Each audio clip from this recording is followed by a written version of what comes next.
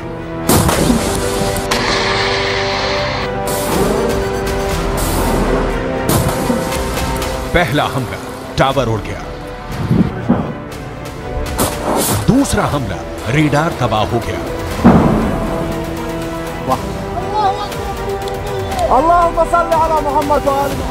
तीसरा हमला एक और अड्डा तहस नहस हो गया।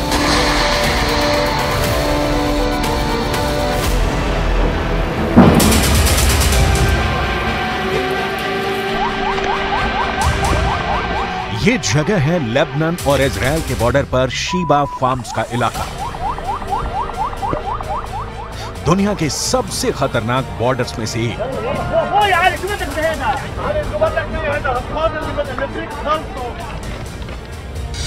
और यहां बने हैं इजराइल के 5 बहुत ही खतरनाक अड्डे।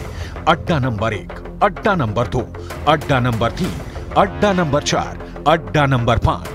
ये जगह गोलान की पहाड़ियों के उत्तर में है और यहाँ पहाड़ों की ऊंचाई 1500 मीटर तक है। नीचे लेबनान का इलाका और यहीं से अटैक लॉन्च किया गया।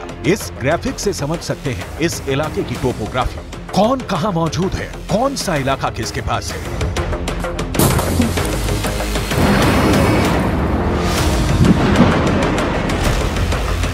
अब यहां क्या हुआ, बहुत गौर से देखिएगा।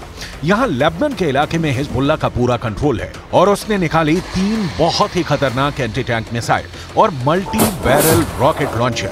ये मिसाइल ईरान से सप्लाई की जाती रही है और ऐसी मिसाइलों का हिजबुल्लाह के पास बहुत बड़ा जखीरा है।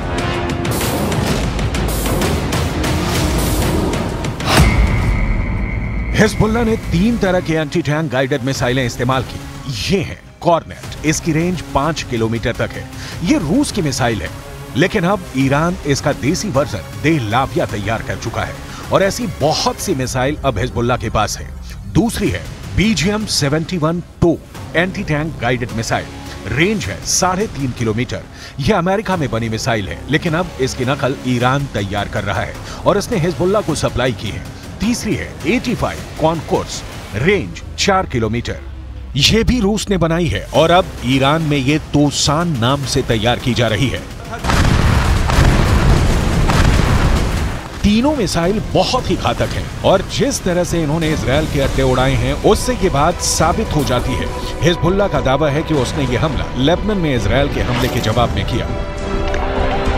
इजराइल के हमले में एक पत्रकार की मौत हुई है, जबकि कई घायल हुए हैं।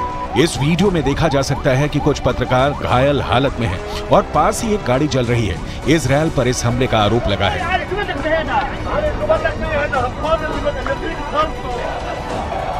अब लेबनान में इस मर्डर को लेकर इजराइल को लेकर बहुत गुस्सा फैल चुका है। इजराइल के खिलाफ बेरूत में लगातार प्रदर्शन हो रहे हैं। इसी को देखते हुए अब हिजबुल्लाह ने क्या किया है वो बहुत गौर से देखिएगा।